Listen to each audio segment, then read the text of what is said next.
एक और निवेदन है गांव कोतकलां के ग्रामीण साथियों से कि राजकीय कन्या प्राथमिक पाठशाला में किसी भी माध्यम से जो है, किसी भी उसमें अगर देखें आप तौर तरीके से प्राइवेट स्कूलों से किसी भी रूप में कम नहीं है। वही एजुकेशन वेल क्वालिफाइड स्टाफ के द्वारा हर प्रकार से बढ़िया शिक्षा दी जा रही है। तो आप अपने बच्चों को राजकीय कन्या प्राथमिक पाठशाला में दाखिल करवाने की ज़रूर कृपा करें। ये लड़कियों का स्कूल है, लड़कियों का दाखिला यहाँ करवाना है और लड़कों का दाखिला बॉयज स्कूल में करवाना है।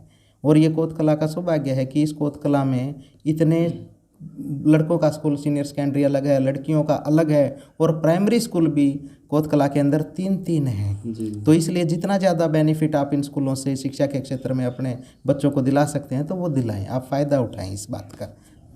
सारे भाइयों ने राम राम। दोस्तों मैं प्रदीप संधू। भाइयों आज हैं हम लोग गांव कोतकलां के राजकीय, ये है राजकीय कन्या प्राथमिक पाठशाला यानी कि 1ली से 5वीं तक का लड़कियों का स्कूल है, जो आज इनमें विजिट करेंगे और जो इनका स्टाफ है, जो स्कूल की फैसिलिटी है, उसके बारे में हम लोग बातचीत करेंगे।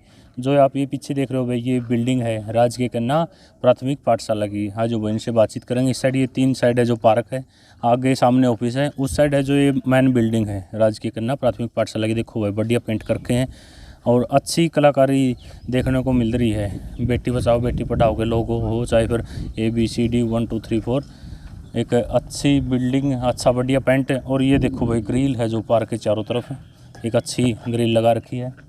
और जो पानी की व्यवस्था है उसके बारे में जानकारी लेवांगे।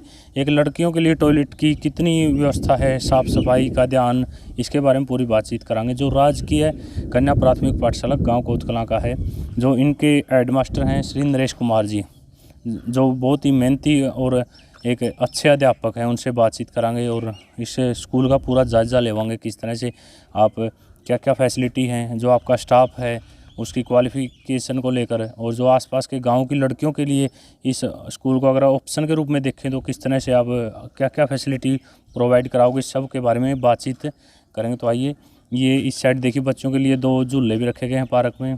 पानी की व्यवस्था, बिल्डिंग से बात करें तो वह बिल्डिंग बहुत ही अच्छी है। अभी देखो पेंट कराया गया है राजकीय प्राथमिक कन्या पाठशाला कोतकलां। बेटी बचाओ बेटी पढ़ाओ का लोगो आप सामने देख सकते हैं। ये बैरिकेड्स की गई हैं इसके चारों तरफ, पार्क के चारों तरफ। तो आइए, जो नरेश कुमार हैं यहाँ के हेडमास्टर जी, उनसे बातचीत करेंगे।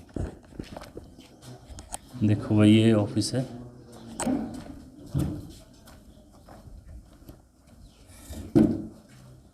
तो हमारे साथ राजकीय कन्या प्राथमिक पाठशाला के हेडमास्टर जी हैं जो नरेश नारवाल जी, इनसे बातचीत करेंगे।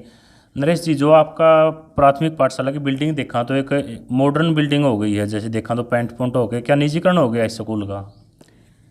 आदरणीय प्रदीप जी, मैं आपको बताना चाहूँगा, स्कूल की बिल्डिंग देखकर आपको ये लग रहा होगा कि ये स्कूल प्राइवेट तो नहीं हो गया। ऐसी जो है रंगीन, ऐसी कलरफुल सी, ऐसे चुलबुल्ले से कलर जो है प्राइवेट स्कूलों की बिल्डिंग में होते हैं। लेकिन मैं आपको क्लियर करना चाहता हूँ कि इस स्कूल का ना तो कोई निजीकरण हुआ है, ना ही ये स्कूल मॉडल संस्कृति में आया है कि भाई मॉडल संस्कृति में आने के बाद बच्चों की जो है फीस लगनी शुरू हो जाएगी, admission fees plus monthly fees. ये स्कूल पहले भी राजकीय कन्या प्राथमिक पाठशाला के नाम से सरकार के द्वारा चलाया जा रहा था। अब भी ये गवर्नमेंट स्कूल ही है, नाम भी राजकीय कन्या प्राथमिक पाठशाला कोतकलां ही है। बस हमने जो है स्कूल का एक थोड़ा सा ब्यूटिफिकेशन कर दिया है ताकि बच्चे जो हैं स्कूल को अपना सा समझे, बच्चों का मन लगे स्कूल में। स्कूल की शिक्षा की पहली सीढ़ी यही है, पहला नियम ही यही है कि स्कूल में आते वक्त जो है बच्चों का मन करना चाहिए, स्कूल में आने का बच्चों का मन लगना चाहिए जी।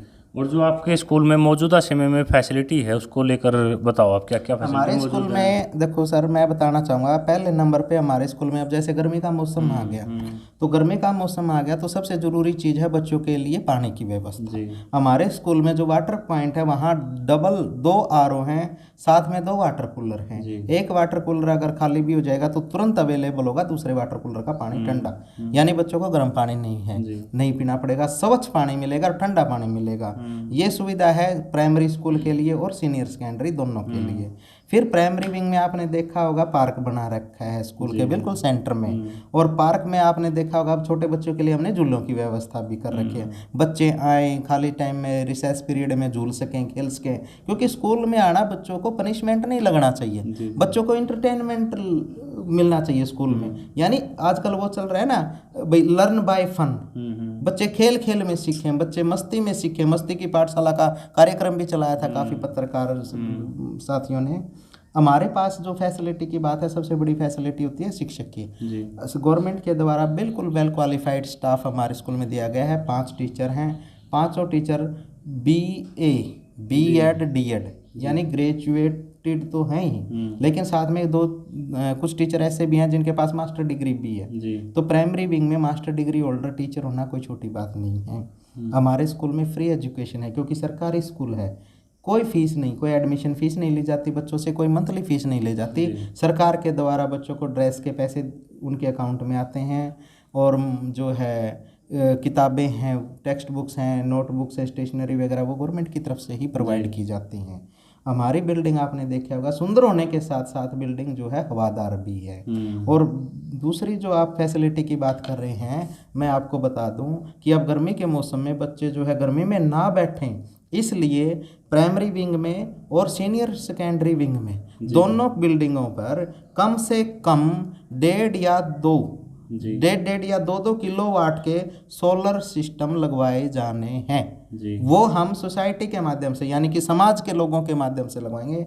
तो उसके ऊपर हम जो है काम कर रहे हैं। कुछ ही समय में जो है हमारा प्रयास सफल होगा। कोतकला के जो आदरणीय ग्रामीण लोग हैं, हमारे जो कोऑपरेट करने वाले साथी बहुत हैं, वो उनके सहयोग से दोनों बिल्डिंगों में 1.5-2 वाट के अलग अलग पैनल जरूर लगेंगे। और बताइए सर। और सर, जैसे आज के समय में आपके स्कूल में राजकीय कन्या प्राथमिक पाठशाला कोतकला में फ्री एजुकेशन है, कोई फीस नहीं ली जाती। लेकिन आज के समय में कुछ स्कूलों में प्राइवेट है जो मन मर्जी की फीस वसूली जाती है, बहुत ज़्यादा फीस है। तो उसको लेकर क्या कहोगे आप? उसको लेकर मैं यही कहूँगा जी, देखो ये तो एक पेरेंट्स का खुद का एक निजी डिसीजन होता है कि भाई उसने बच्चे को सरकारी स्कूल में भेजना है या प्राइवेट में भेजना है। तो अगर कोई पेरेंट्स बच्चे को प्राइवेट स्कूल में भेजता है और प्राइवेट स्कूल उसको ये है कि एक छोटा सा यही है कि इस शिक्षा को, एजुकेशन के फील्ड को बिजनेस पॉइंट ऑफ व्यू से ना लेकर एक सोशल रिस्पॉन्सिबिलिटी के तौर पर लें। सर जो प्राइवेट स्कूल हैं फीस इतनी ही रखें कि एक आम आदमी भी दे सके आराम से। यानी जो बेताशा जो फीस में जो आजकल आप देख रहे हैं बढ़ाई जा रही है, तो वो गलत है जी। और अभी आपने पीछे भी देखा होगा कि जो है लॉकडाउन में प्राइवेट स्कूल बिल्कुल बंद रहे। गवर्नमेंट ने ये कहा कि भाई आप जो है ट्यूशन फीस ले सकते हैं, एनुअल चार्जेस नहीं ले सकते। तो एनुअल चार्ज छोड़ दिए प्राइवेट स्कूलों ने, लेकिन जो ट्यूशन फीस थी वो ट्यूशन फीस इतनी बढ़ा के ली कि पेरेंट्स को जो है ठगे से महसूस कर रहे हैं। भाई बच्चे तो पूरा साल स्कूल गए नहीं और फीस पहले से भी ज़्यादा देनी पड़ रही है। तो थोड़ा सा यहाँ फीस के मामले में प्राइवेट स्कूलों को एक जो है रिस्पॉन्सिबल बनते हुए थोड़ा सा रिस्पॉन्सिबिलिटी के आधार पर फीस जायज़ ही रखनी चाहिए। और सरकार को भी जो है नियंत्रण रखना चाहिए कि जो प्राइवेट स्कूल हैं वो बेतहाशा मनमर्जी से फीस ना बढ़ा पाएँ। तो फिर आप आगे एडमिशन होंगे आने वाले समय में? देखिए जो सरकार का जो एक शेड्यूल था उसमें 15 अप्रैल तक की परीक्षाओं का जो डेट शीट दे रखी है वो थी 1 से 8वीं क्लास तक की। और अभी जो पेपर में आया है, न्यूज़पेपर के माध्यम से हमें भी पता चला है कि जो है 16 अप्रैल को रिजल्ट घोषित करने की कोशिश में है सरकार।